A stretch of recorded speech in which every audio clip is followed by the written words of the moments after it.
말씀 찾아뵙겠습니다. 요한복음 7장 37절에서 39절까지 제가 수화를 읽고 다 같이 따라서 해보겠습니다.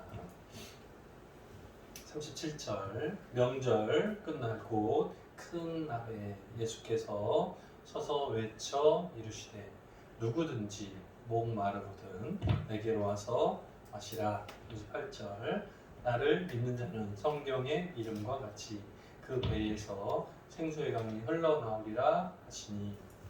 39절 이는 그를 믿는 자들이 받을 성령을 가리켜 말씀하신 것이라. 예수께서 아직 영광을 받지 아니하셨으므로 성령이 그들에게 계시지 아니하시더라. 아멘. 다 같이 서로 읽어보겠습니다. 37절 시작. 명절 끝날 곧 큰 날에 예수께서 서서 외쳐 이르시되 누구든지 목 마르거든 내게로 와서 마시라. 38절 나를 믿는 자는 성경의 이름과 같이 그 배에서 생수의 강이 흘러나오리라 하시니. 39절 이는 그를 믿는 자들이 받을 성령을 가리켜 말씀하신 것이라. 예수께서 영광을 받지 아니하셨으므로 성령이 그들에게 계시지 아니하시더라. 아멘. 이 아직이 있어서 조금 읽기가 불편하네요. 아직은 맨 마지막으로 미는 게 맞아요. 네. 오늘 말씀의 제목은 생수의 강이라는 제목으로 함께 은혜 나눠보고자 합니다. 네. 물 얘기를 좀 해볼까요? 물. 집에 물 부족하신 분? 물 부족하신 분? 없죠. 근데 우리나라가 물 부족 국가에 포함되어 있더라고요. 그래서 저는 한국이 물이 부족한 나라니까 전 세계의 물 부족 국가가 많은가 보다 이렇게 생각을 했어요. 그래서 인터넷 검색을 한번 해봤더니 물 기근 국가, 물 부족 국가, 물 풍성 국가 세 수로 나뉘더라고요. 근데 우리나라는 물 부족 국가에 중간에 해당돼요. 이 풍성국가 숫자가 조금일 줄 알았어요. 근데 찾아보니까 119개 나라가 물 풍성국가예요. 되게 이상하더라고요.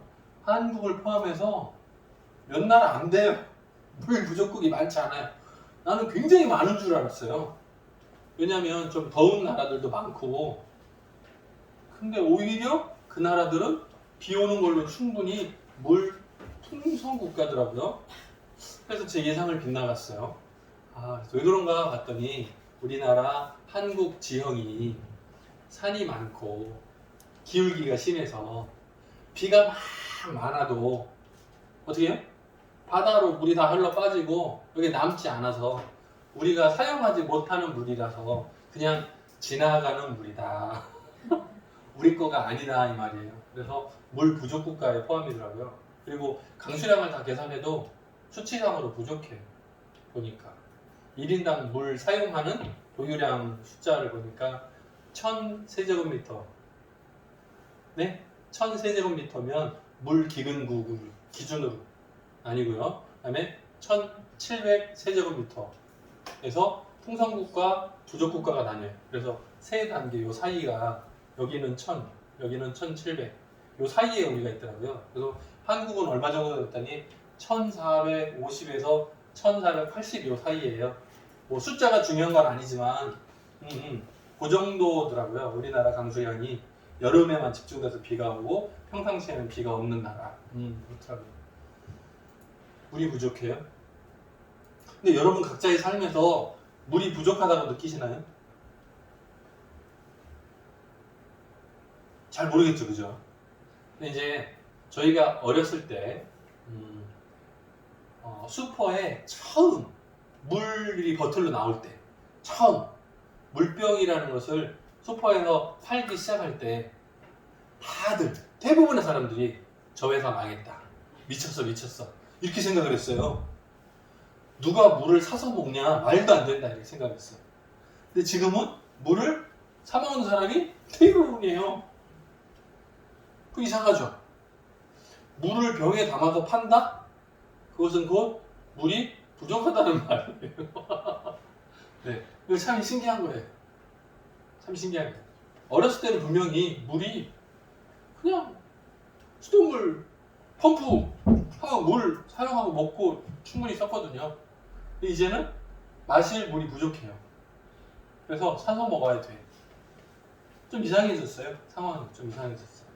자, 여러분들도 마찬가지인데 여행을 가거나 아니면 장거리 차를 운전해서 어디 갈 때 항상 준비해 두는 게 뭐냐면 물 준비해요. 아니, 저도 그래요, 습관이. 잠깐 갈 때는 괜찮은데 2시간, 3시간 이렇게 멀리 간다 그러면 물을 가지고 가는 것이 보통 습관이에요. 아마 여러분들도 비슷하실 것 같아요. 물. 사람의 몸의 70%가 물이래요. 신기하게도 지구의 70%가 물이래요. 비슷한 것 같아요. 네. 물이 없으면 지구는 사라져요. 물이 없으면 사람은 죽어요. 네. 물은 꼭 필요해요. 오늘 말씀 가운데 생수의 강이라는 표현이 나옵니다. 우리의 영혼도 물이 부족하면 죽어요. 똑같아요. 다르지 않아요. 똑같아요.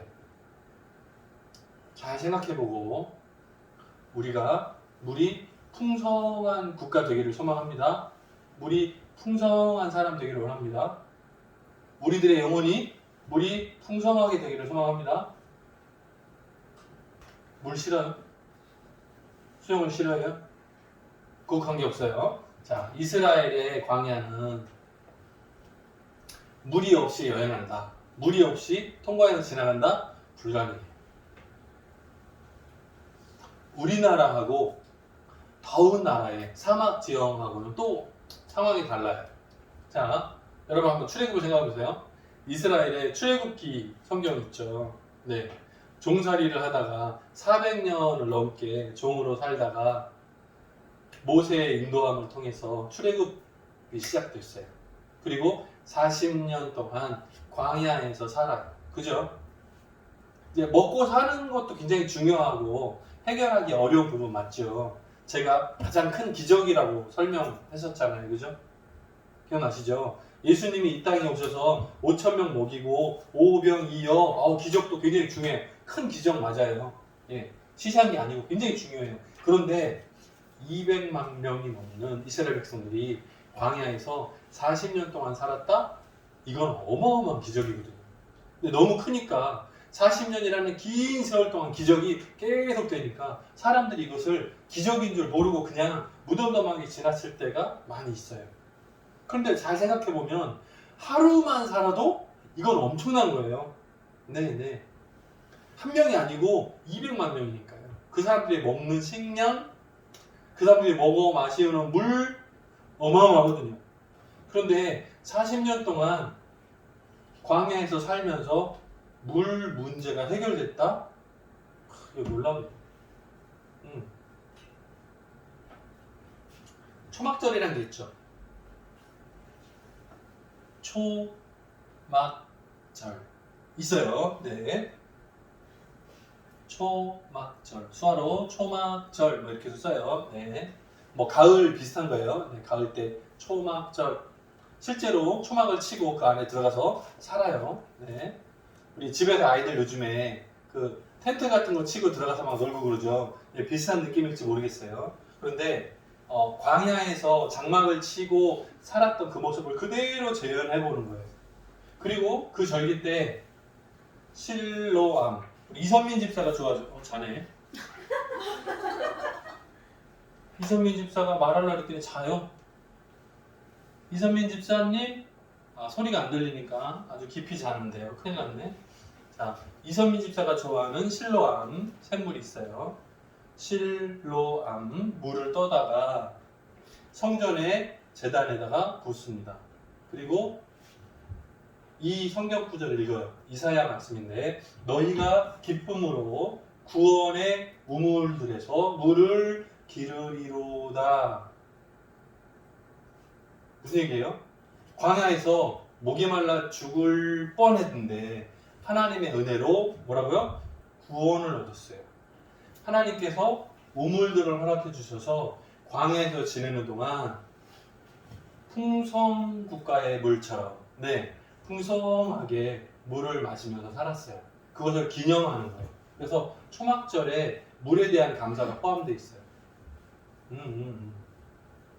자, 성경에 나오는 믿음의 조상들을 한번 생각해 보세요. 아브라함, 이삭, 야곱, 다 마찬가지입니다.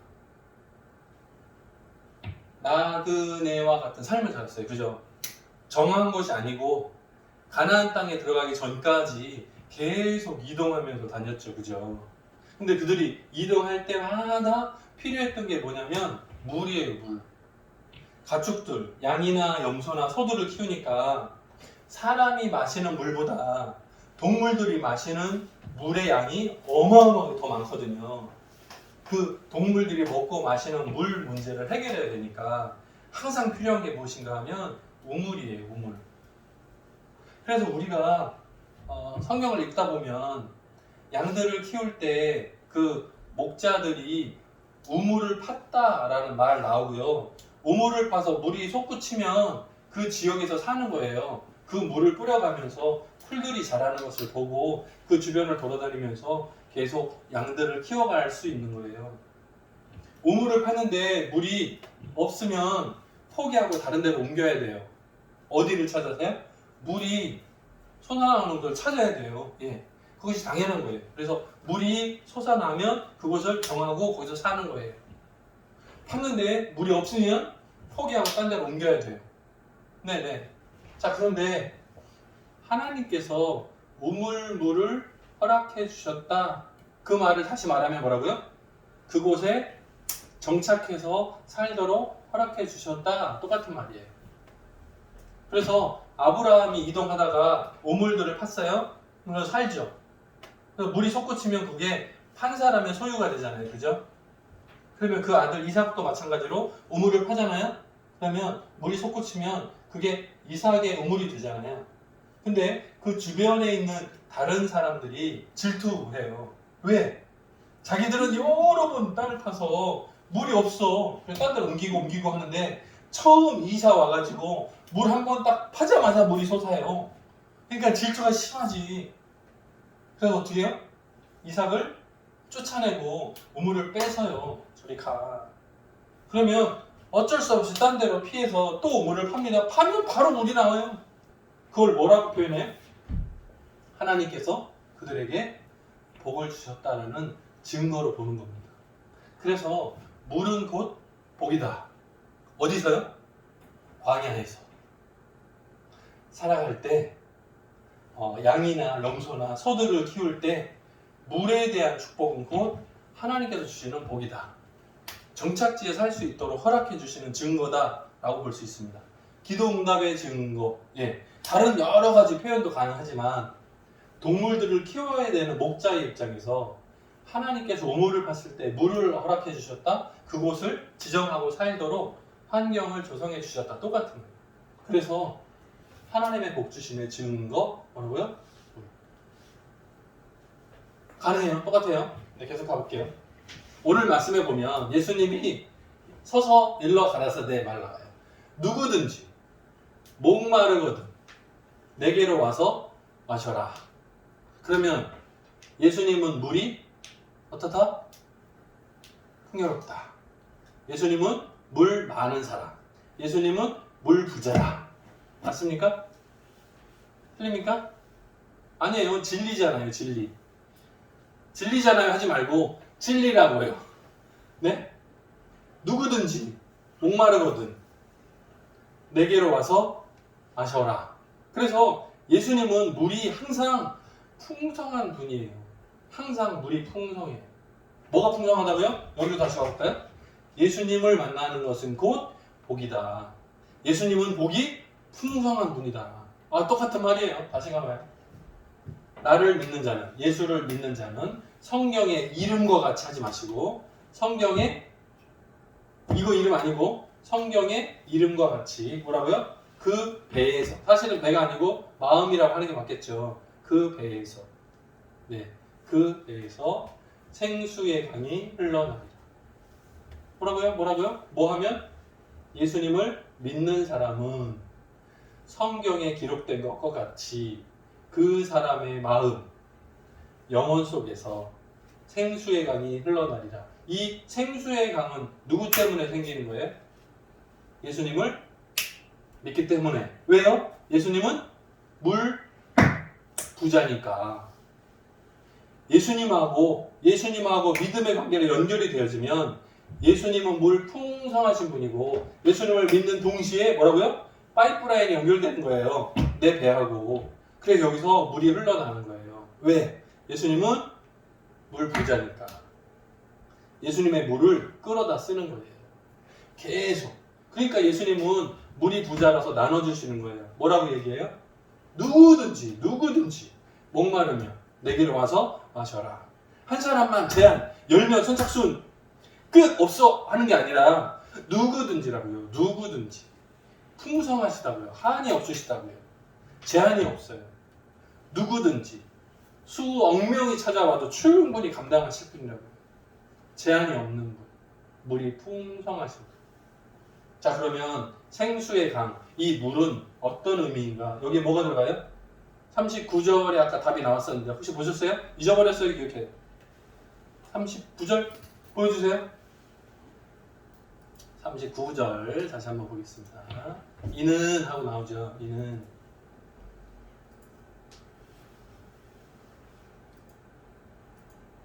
39절 이는 그를 믿는 자들이 받을 뭐예요? 성령을 가리켜 말씀하신 것이라. 예수께서 영광을 받지 아직 아니하셨으므로 성령이 그들에게 계시지 아직 아니하시더라. 이렇게 읽는다 그랬죠. 아직을 맨 뒤까지 읽어요. 아직. 예수께서 영광을 받지 아니하셨으므로 성령이 그들에게 아직 계시지 아니하니라.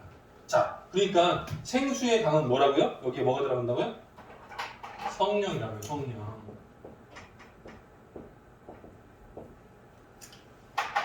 생수의 강은 곧 성령이라고요. 다시 말하면 우리 육신이 마시는 것은 물이에요. 그런데 우리의 영혼의 갈급함을 해결해 주는 것은 뭐라고요? 성령이라고요. 성령이 충만하면 그 마음에서, 그 영혼에서 생수의 강이 흘러나리라. 성령의 역사하심이 나타날 것이다, 이 말입니다. 아하. 자, 그러면 적용을 한번 시켜봅시다. 자, 우리 사람, 인생에 목마름이 있어요. 인생에, 사람에게 목마름이 있어요. 세 가지로 굳이 나눠보죠. 첫 번째는 육신의 목마름. 예배 끝나고 빨리 물 마셔야지. 목말라 할 수 있어요. 사람의 육신이 물이 부족하면 물을 마시면 갈급함이 해결이 돼요. 가능해. 오케이. 자, 두 번째는 정신적인 목마름이 있어요. 이것은 사람이 직접 물이 부족한 것이 아니고 마음이 부족한 거예요. 뭐에 대해서? 여러 가지. 책을 읽고 싶어요. 영화를 보고 싶어요. 밖에 놀고 싶어요. 축구하고 싶어요. 운동하고 싶어요. 하고 싶은 것이 많은데 하지 못하고 있을 때 그것을 직접 행하면 정신적으로 못했어 부족했어라는 것이 해결이 되니까 나 이제 충분히 놀았어. 운동 충분히 했어. 배고파 충분히 먹었어. 배불러. 다른 여러 가지가 해결되는 거예요. 내가 하고 싶은 욕구가 해결되는 거예요. 그게 정신적인 해결이 가능해. 자, 세 번째로는요, 영적인 해결이에요. 자, 정신적인 해결 중에는, 두 번째 중에는 사람과 사람 사이에 무슨 사랑 관계나 부모님으로부터 사랑이나 선생님으로부터의 사랑이 여러 가지 다 포함 가능하거든요. 근데 세 번째에서 해결되지 않는 게 있어요. 뭐라고요? 영적인 갈급함이에요. 이것은 하나님을 만나야 해결돼요. 예수님을 만나야 해결이 가능해요. 사람이 대신 할 수 없어요. 왜요? 뭐가 포함되어 있어요? 이 영적인 갈급함에는 뭐가 포함되어 있어요? 죄의 문제가 포함되어 있어요. 때문에 우리가 죄인으로서 아무리 하나님의 나라를 바라보고 상황해도 해결 안 돼요. 왜요? 죄인은 하나님의 나라에 들어갈 수 없어요. 불가능해요. 그런데 예수 그리스도를 믿으면 어떻게 된다고요? 아까 어떻게 된다고요? 물을 수입한다 그랬죠. 그죠? 물 파이프라인 연결된다 그랬어요. 그 배에서 생수의 강이 흘러남으로 인해서 우리의 영적인 갈급함이 해결이 되는 거예요. 죄 문제가 해결이 되는 거예요. 때문에 하나님 나라에 들어가게 넉넉하게 되는 거예요. 겨우가 아니라 넉넉하게 들어가는 거예요. 왜요? 예수님은 물 부자니까. 예수님은 성령 충만하시니까. 그것이 우리들에게, 예수 믿는 모든 사람들에게 생수의 강, 성령이 충만하게 되어지니까 우리는 죄인에서 옮겨져서 의인으로서 하나님의 자녀가 되는 거예요. 우리들의 영혼에 생수의 강이 흘러넘치는 기적이 나타나는 거예요. 때문에 광야에서 200만 명이 물을 해결했던 것처럼 아무리 숫자가 많아도 관계없어요. 예수 믿으면 곧 구원을 얻어요. 생수의 강이 흘러넘쳐요. 이번 한 주간 살아가시면서 우리의 육신의 물 사먹으면 돼요. 정신적인 물 잘 찾아보세요. 노력하면 돼요. 영적인 물 내 혼자 힘으로 해결 안 돼요. 오직 예수 그리스도를 믿음으로 해결이 가능해요. 하나님의 말씀을 통해서 해결이 가능해요.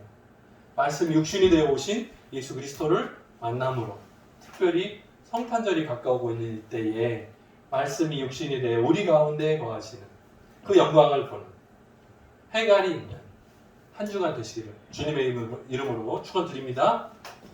같이 기도하겠습니다. 사랑이 많으신 하나님 아버지 감사합니다. 오늘 말씀 가운데 생수의 강이 흐르는 것을 봅니다. 육신의 물 부족은 쉽게 해결할 수 있습니다. 정신적인 부족함들은 찾아가고 노력하고 연구하고 상담하면 해결이 됩니다. 하지만 죄 문제는 그 어디서도 해결할 수 없음을 깨닫습니다. 예수 그리스도를 믿음으로 생수의 강이 흘러나서 하나님의 나라에 들어가는 자격을 얻고 기쁨으로 하나님 앞에 나아가 찬양하고 예배할 수 있는 자격 주심을, 하나님의 자녀 삼으심을 감사합니다. 한 주간 동안에도 우리들의 삶 가운데 영혼의 갈급함이 해결되어지는 기적을 보게 도와주시고, 특별히 성탄절을 통해서 예수님이 이 땅에 오심과 나를 대신해서 십자가에 달려 죽으심을 믿고 구원함을 얻는 그 기쁨을 회복할 수 있도록 도와주옵소서. 늘 동행하시길 간절히 소원하옵고 예수님의 이름으로 기도드립니다. 아멘.